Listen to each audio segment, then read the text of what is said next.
السلام علیکم ورحمۃ اللہ وبرکاتہ.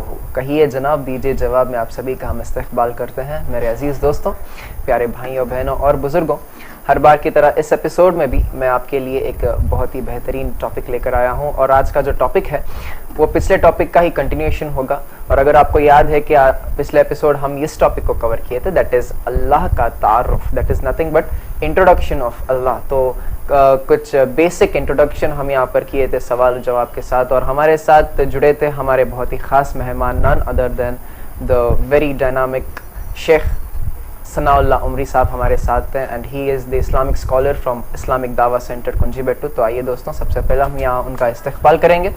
شیخ السلام علیکم ورحمۃ اللہ وبرکاتہ. وعلیکم السلام ورحمۃ اللہ وبرکاتہ. بڑی خوشی کی بات ہے کہ آج ہمیں ایک اور بار موقع ملا ہے پچھلے ایپیسوڈ کو کنٹینیو کرنے کا, دیٹ از اللہ کا تعارف. اس ٹاپک کو ہم کور کیے تھے پچھلے ایپیسوڈ میں, تو آج ہم اسی ٹاپک کو پھر سے کور کریں گے. پچھلے ایپیسوڈ میں ہمیں زیادہ ٹائم نہ ملنے کی وجہ سے ہم نے پچھلے ایپیسوڈ میں ڈیسائیڈ کر لیا تھا کہ آنے والے ایپیسوڈ میں ہم اسے کور کر لیں گے. تو آج انشاءاللہ ہمیں وہ موقع ملا ہے, الحمدللہ.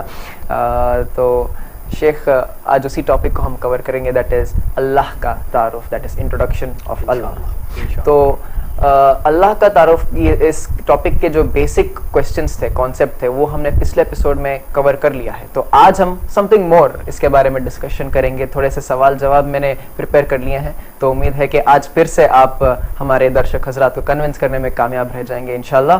تو چلیے شیخ, آج کے پہلے سوال کی طرف میں آپ کو لے چلتا ہوں. پہلا سوال میں آپ سے پچھلے ایپیسوڈ کے ٹاپک کو کنٹینیو کرتے ہوئے میں آپ سے یہ سوال کرنا چاہوں گا کہ ہم اپنے رب کو کیسے پہچانیں, how to identify our lord.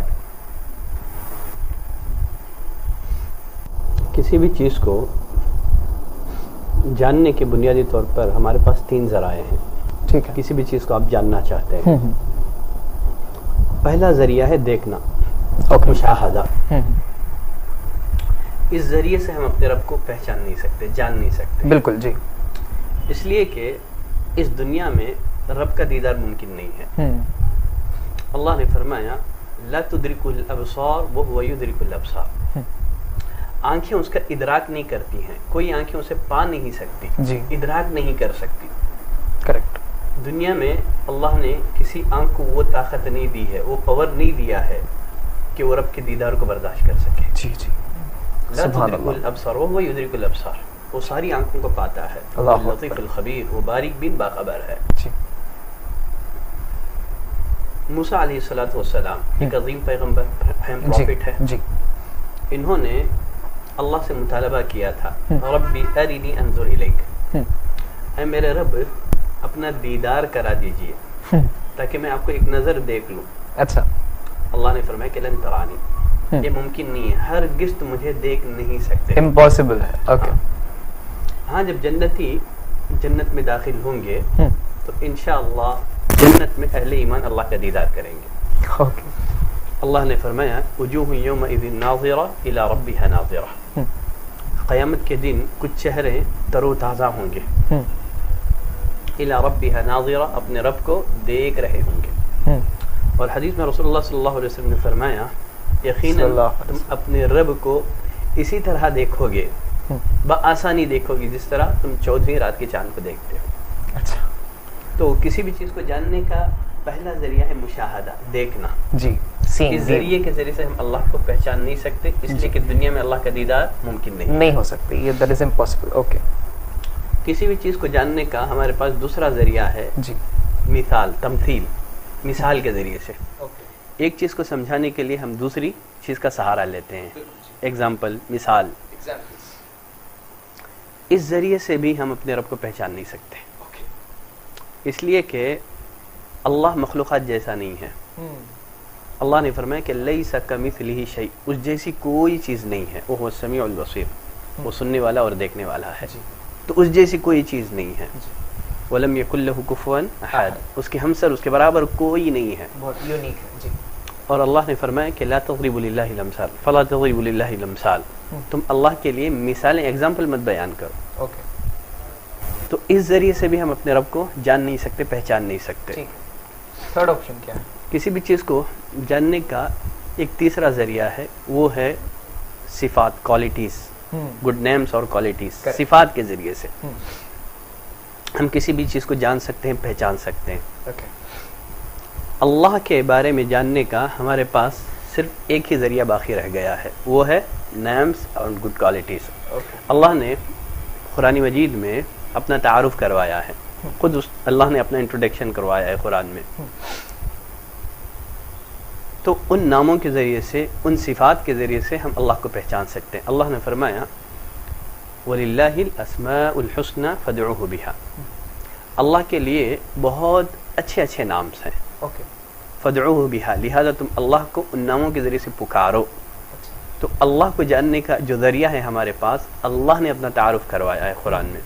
Okay. اور نبی کی زبانی بھی لوگوں کے سامنے اللہ کا تعارف پیش کیا گیا ہے. باقی کوئی ذریعہ ہمارے پاس نہیں ہے. نہ ہم اپنے رب کو دیکھ سکتے ہیں, نہ کسی کو دیکھ کر کے ہم اپنے رب کو پہچان سکتے ہیں, اس لیے کہ وہ یونیک ہے, اس جیسا کوئی نہیں ہے. اب ایک ہی ذریعہ ہے, قرآن اور سنت میں اللہ نے خود اپنا تعارف کروایا ہے. ہم اس تعارف کے ذریعے سے ہم اپنے رب کو جان سکتے ہیں, پہچان سکتے ہیں. جی شکر, جزاک اللہ خیر. شیخ بہت ہی بہترین انداز سے آپ پہلے سوال کا جواب دیے ہیں. تو اس میں سے ہمیں یہ معلوم ہوا کہ کسی بھی چیز کو پہچاننے کے لیے there are 3 options. One is seeing, دیکھنے کے ذریعے, دوسرا ہے ایگزامپلس, اور تیسرا ہے جیسے کہ آپ ابھی بتایا دیٹ از اسماء و صفات. تو یہ جو ٹاپک ہے انٹروڈکشن آف اللہ, یوزولی کسی ٹاپک کا بھی انٹروڈکشن چھوٹے سے بریفلی کنٹینٹ میں ختم ہو جاتا ہے, لیکن اللہ کا جو تعارف ہے وہ جتنا ہم بات کریں اتنا کم ہے حقیقت. تو بہت ہی انٹرسٹنگ ٹاپک ہے, اور اس سے ریلیٹڈ بہت سے سوال میرے دماغ میں بھی آ رہے ہیں. تو شیخ اسی ٹاپک کو ہم کنٹینیو کریں گے انشاءاللہ. تو ایک اور سوال میں آپ سے یہ کرنا چاہوں گا کہ بندوں پر اللہ کا کیا حق ہے؟ ٹھیک ہے, بندوں پر اللہ کا حق یہ ہے کہ اس کی عبادت کریں. جی. اور اس کی عبادت میں کسی کو پارٹنر نہ بنائیں, کسی کو شریک نہ بنائیں. ایک دفعہ رسول اللہ صلی اللہ علیہ وسلم نے معاذ بن جبل رضی اللہ تعالیٰ عنہ, ایک صحابی, ان سے سوال پوچھا اے معاذ اتدری ما حق اللہ علی العباد, معاذ جانتے ہو بندوں پر اللہ کا کیا حق ہے؟ تو صحابہ بلا علم کے جواب نہیں دیتے تھے. کہا اللہ و رسول عالم, اللہ اور اس کے رسول بہتر جانتے ہیں. آپ صلی اللہ علیہ وسلم نے پھر ایکسپلین کیا, آپ نے بتایا, فرمایا بندوں پر اللہ کا حق یہ ہے کہ ان یعبدوہ, کہ وہ اس کی عبادت کریں, اور اس کی عبادت میں کسی کو شریک نہ ٹھہرائیں. ہر قسم کی عبادت. عبادت بنیادی طور پر 4 طرح کی ہیں. کچھ عبادتیں ہیں زبانی, لسانی عبادتیں, زبانی عبادتیں دعا ہے, ذکر ہے, یہ سب اللہ کے لیے. مانگنا ہو تو اسی سے, مدد طلب کرنا ہو تو اسی سے. تو زبانی عبادتیں بھی اللہ کے لیے. کچھ عبادتیں ہیں قلبی, جس کا تعلق دل سے ہے, ڈر ہے, محبت ہے, امید ہے, بھروسہ ہے, یہ سب اللہ سے. تو زبانی عبادت بھی اللہ کے لیے. جو عبادتیں ہارٹ سے جن کا تعلق ہے وہ بھی اللہ کے لیے. جو فائنینشیل, جو مالی عبادتیں ہیں وہ بھی اللہ کے لیے, اس کو خوش کرنے کے لیے, کسی اور کی رضا کے لیے نہیں ہے. اور جو بدنی عبادتیں, جھکنا ہے, سجدہ کرنا ہے, یہ سب کس کے لیے؟ اللہ ہی کے لیے, صرف اس کی عبادت. تو بندوں پر اللہ کا حق یہ ہے کہ وہ صرف اسی کی عبادت. اللہ نے فرمایا کہ وَمَا خَلَقْتُ الْجِنَّ وَالْإِنسَ إِلَّا لِيَعْبُدُونَ, میں نے جنوں اور انسانوں کو محض اپنی عبادت کے لیے پیدا کیا ہے. اللہ نے کتابیں جو نازل کی, اور پھر اسی طرح سے زمین پر جو انبیاء کا سلسلہ جو جاری کیا, اس کا مقصد ہی یہ ہے کہ لوگوں کو اللہ کی عبادت, اس کی بندگی کی طرف دعوت دی جائے. جو سر غیر اللہ کے آگے جھکے ہوئے ہیں, ان سارے سروں کو اللہ واحد کے آگے جھکایا جائے. یہی اسی مقصد کے لیے اللہ نے نبیوں کو بھیجا, اسی مقصد کے لیے اللہ نے کتابیں نازل کی, اور یہی انسانوں کی پیدائش کا مقصد بھی ہے. جی شیخ, بے شک آپ ہمارے درشک حضرات کو کنونس کرنے میں کامیاب ہو چکے ہیں, لیکن یہاں پر ایک مسکنسیپشن یا پھر ایک ڈاؤٹ لوگوں کے دماغ میں آ سکتا ہے کہ ہمیں اللہ کی ہی عبادت کیوں کرنی چاہیے؟ ٹھیک ہے, اس سے پہلے اللہ کا مختصر تعارف آپ کی خدمت پہ رکھا گیا ہے. جی جی. اللہ کی کچھ صفات, اس کی کچھ کوالٹیز میں نے بتائے. جی بے شک. جی. تو یہ ساری کوالٹیز اللہ کے علاوہ کسی میں پائی نہیں جاتی ہیں. جی. اور پھر اسی طرح سے اللہ نے اللہ ہی کی عبادت کیوں کرنی چاہیے؟ اس کا آسان سا جواب یہ ہے کہ خالق وہی ہے, پیدا کرنے والا وہی ہے. ورشپ کریٹر, نو کریشن. جی. عبادت کس کی ہوگی؟ جو کریٹر ہے, جو پیدا کرنے والا ہے. تو عبادت پیدا کرنے والے خالق کی ہوگی, مخلوق کی نہیں ہوگی. اسی لیے اللہ نے فرمایا یا ایھا الناس اعبدوا ربکم الذی خلقکم، اے لوگوں عبادت کرو اپنے اس رب کی جس نے پیدا کیا ہے. پیدا کرنے والا کون ہے؟ اللہ ہے. اللہ کے علاوہ کسی نے ذرہ بھی پیدا نہیں کیا ہے. جیسے اللہ نے فرمایا یا ایھا الناس ضرب مثل فاستمعوا له، اے لوگوں ایک مثال بیان کی جا رہی ہے، اس کو تھوڑا کان لگا کے سننا، غور سے سننا. اللہ کو چھوڑ کر کے جن کو تم پکارتے ہو، لن يخلقوا ذبابا ولو استمعوا له، سب مل کر کے ایک مکھی پیدا نہیں کر سکتے. مکھی پیدا کرنا تو دور کی بات ہے، اگر مکھی ان چیزوں میں سے کوئی چیز لے کے اڑ جائے تو وہ مکھی کے منہ سے چھڑوا نہیں سکتے. ضعف الطالب والمطلوب، اللہ نے فرمایا مانگنے والا بھی کمزور اور جسے مانگا جا رہا ہے وہی کمزور. تو اللہ ہی کی عبادت کیوں کرنا ہے؟ پیدا اسی نے کیا ہے، خالق وہی ہے، روزی دینے والا وہی ہے، پوری کائنات اسی نے بنائی ہے، سب اس کی ملکیت ہے. تو عبادت بھی اسی کا حق بنتا ہے. چلو یہاں ایک حدیث اس موقع پر یاد آ رہی ہے. اللہ نے یحییٰ بن زکریا علیہ السلام کو 5 باتوں کی وحی کی. اس میں سے پہلی بات، آپ لوگوں کو حکم دیں کہ وہ اللہ کی عبادت کریں، اس کی عبادت میں کسی کو شریک نہ ٹھہرائیں. اور ایک مثال کے ذریعے سے سمجھایا گیا. اس کی مثال ایسی ہی ہے جیسے ایک شخص اپنے خالص مال سونے اور چاندی کے ذریعے سے ایک غلام خریدتا ہے. پھر وہ غلام محنت کرتا ہے، مزدوری کرتا ہے، اس کے ہاتھ جو مزدوری لگتی ہے وہ مزدوری اپنے آقا کو، مالک کو دینے کے بجائے کسی اور کے ہاتھ کو تھما دیتا ہے. اچھا. انسانوں سے پوچھا گیا کیا تم میں کا کوئی پسند کرتا ہے کہ اس کا ایسا غلام ہو؟ خریدا آپ نے ہے، سونے اور چاندی کے ذریعے سے آپ نے ایک غلام کو خریدا، خریدنے کے بعد اس نے محنت کی، مزدوری کی، لیکن جو نتیجہ، جو مزدوری اس کے ہاتھ لگی وہ آپ کو دینے کے بجائے کسی اور کو دے، تو آپ کو پسند ہوگا کہ آپ کا غلام ایسے ہو؟ اللہ نے فرمایا پیدا میں نے کیا ہے، روزی میں دے رہا ہوں، بارش میں نازل کر رہا ہوں، زمین سے اناج میں اگا رہا ہوں. جب ایک عام انسانوں کو پسند نہیں ہے کہ اس کا خریدا ہوا غلام کسی اور کی خدمت کرے، پھر اللہ کو کیسے یہ منظور ہوگا؟ پیرنٹس برداشت نہیں کرتے، ماں باپ کو یہ برداشت نہیں ہوتا ہے کہ اس جیسا سلوک بچے ان کے علاوہ کسی اور سے کرے. بالکل جی.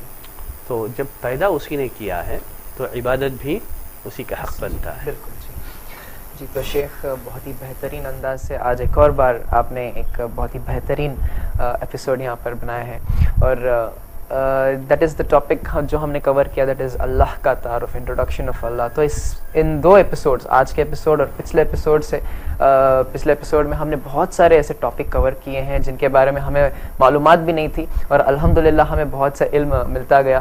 اور بہت سے ایسے ٹاپک ہم کور کیے جیسے کہ ایگزسٹنس آف اللہ، اللہ کا وجود، اور ایسے ٹاپک جیسے کہ دیٹ از اسماء و صفات، the names and good qualities of اللہ. تو ایسے بہت سارے کوالٹیز کے بارے میں بھی ہم جانیں اباؤٹ اللہ. تو ایک آخری سوال میں آپ سے کرنا چاہوں گا جو کہ بہت ہی کنفیوزنگ سوال بھی ہے لوگوں کے ذہن میں. دیٹ از، آپ نے ہمیں بتایا کہ اللہ کو ہم دیکھ نہیں سکتے، that is one of his quality کہ وہ ہمیں دکھائی نہیں دیتا. تو اللہ ایک تو یہ ہے کہ اللہ ہے کہیں پر، ہز ایگزسٹنس از دیئر، یہ بھی ہم نے سیکھا. تو کیا سوال یہ نہیں اٹھ سکتا کہ ویئر از اللہ، اللہ ہے کہاں آخر؟ ٹھیک ہے، بہت اچھا سوال ہے جی. اللہ کہاں ہے؟ اللہ کہاں ہے اس کا جواب اللہ سے بہتر کوئی نہیں جانتا. اچھا. کیونکہ اللہ کے بارے میں اللہ کے علاوہ اور کوئی نہیں جانتا ہے. اوکے. اللہ نے خود قرآن مجید میں اپنا تعارف کرواتے ہوئے اپنے بارے میں خود اللہ نے فرمایا الرحمن علی العرش استوى. رحمان عرش پر مستوی ہے، وہ ذات کے اعتبار سے عرش پر مخلوقات سے الگ ہے. اس سوال کو لے کر کے بہت سارے نظریات پائے جاتے ہیں لوگوں میں. کچھ کا کہنا ہے کہ ہر چیز اللہ ہے، ہر چیز میں اللہ ہے. جی. ہر چیز میں اللہ نہیں ہے، ہر چیز اللہ نہیں ہے، ہر چیز اللہ کی پیدا کردہ مخلوق ہے. جی جی. ہر چیز اللہ نہیں ہے، ہر چیز اللہ کی ملکیت ہے، ہر چیز اللہ کی بنائی ہوئی ہے. جی. تو اللہ ذات کے اعتبار سے، چونکہ اللہ نے خود اپنا اَأَمِنْتُم مَنْ فِي السَّمَاءِ، اللہ نے فرمایا کہ کیا تم اس ذات سے بے خوف ہو چکے ہو جو کہ آسمانوں میں ہے.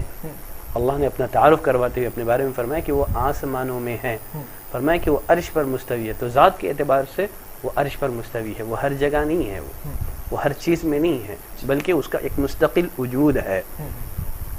حقیقت میں لوگوں نے اللہ کی کما حق و قدر نہیں کی، لوگوں نے اللہ کی عظمت کو نہیں جانا، نہیں پہچانا. اگر لوگ اللہ کی عظمت کو جانے ہوتے، اگر اللہ کی عظمت کو پہچانے ہوتے تو اللہ کے بارے میں اس قسم کے کنفیوژن کا شکار نہیں ہوتے.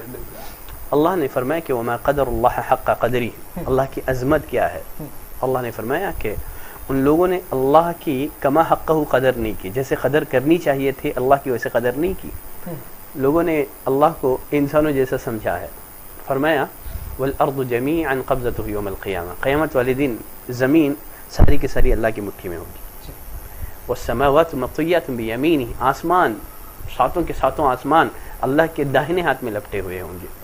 وہ اتنا عظیم، پوری کائنات پوری یونیورسل اللہ کے سامنے اس ذرے کے برابر بھی نہیں.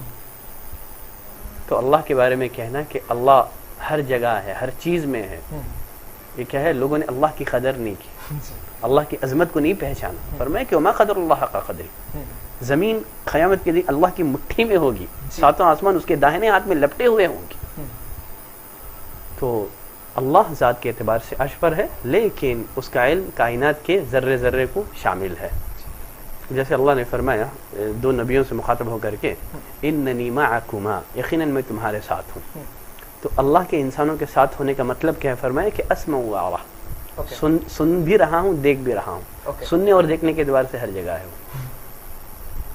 ذات کے اعتبار سے ہر جگہ نہیں ہے. تو اللہ کا ایک مستقل وجود ہے، وہ اپنی مخلوقات سے الگ عرش عظیم پر ساتوں آسمانوں کے اوپر مستوی ہے. تو ہم انگلش میں اگر اس کا ایزی کنفیوژن میں کروں تو دیٹ بیکمس، لوگ کہتے ہیں کہ ایوری تھنگ از گاڈس، لیکن ایزیلی ہم اسلامکلی میں ہم اسے ایسے ٹرانسلیٹ کر سکتے ہیں that is everything is god apostrophe s, god's, سب خدا کا ہے. جی تو بہت ہی بہترین انداز سے آپ اس سوال کا بھی جواب دیے ہیں شیخ، شکراً جزاک اللہ. بہت ہی بہترین ایپیسوڈ بھی بنا ہے اور امید کرتا ہوں کہ ہمارے درشک حضرات کو آج کا بھی یہ ایپیسوڈ پسند آیا ہوگا. اور یہاں پر ہمارا یہ شو ختم ہونے کا وقت بھی ہو چکا ہے. اور جاتے جاتے ایک شعر میں آپ لوگوں سے عرض کرنا چاہوں گا، دیٹ از ماں کی گود سے قبر کی آغوش تک، ماں کی گود سے قبر کی آغوش تک اگر کوئی ہستی حقیقت میں ساتھ نبھاتی ہے تو وہ صرف اور صرف اللہ کی ذات ہے. تو بہت کچھ ہمیں اس میں سے سیکھنے ملتا ہے اور امید کرتا ہوں کہ اس ایپیسوڈ کے ذریعے جو بھی ہم علم پائے ہیں ہم اس پر عمل کریں گے انشاءاللہ اور دوسروں تک پہنچانے کی بھی کوشش کریں گے. تو میں اس موقع کا فائدہ اٹھاتے ہوئے میں ہمارے آج کے گیسٹ شیخ ثناء اللہ عمری کا تہہ دل سے شکریہ ادا کرنا چاہوں گا یو چینل اور NM پروڈکشنز کی طرف سے کہ آپ یہاں پر آئے اور ہمارے اس اچھے کام کے لیے ہاتھ بٹائے اور لوگوں تک اس یو چینل کے ذریعے علم پھیلانے میں ہمارا ساتھ آپ ہمیشہ دیتے رہتے ہیں. اور امید کرتا ہوں کہ اور آپ ایسے اچھے کام کے لیے ہمارا ساتھ آگے بھی انشاءاللہ ہاتھ بٹاتے رہیں گے انشاءاللہ. تو میرے پیارے بھائیوں بہنوں اور بزرگوں، تو یہ تھی ہماری آج کی ٹاپک دیٹ از اللہ کا تعارف. ایسے ہی بہت ہی انٹرسٹنگ ٹاپکس کے ساتھ میں آپ کے سامنے آتا رہوں گا. فی الحال آپ اپنے دوست نتاز علی کو یہاں سے جانے کی اجازت دیں. میں آپ سے اگلے ایپیسوڈ میں پھر ملوں گا. تب تک آپ سبھی لوگ اپنا خیال رکھنا. السلام علیکم ورحمۃ اللہ وبرکاتہ.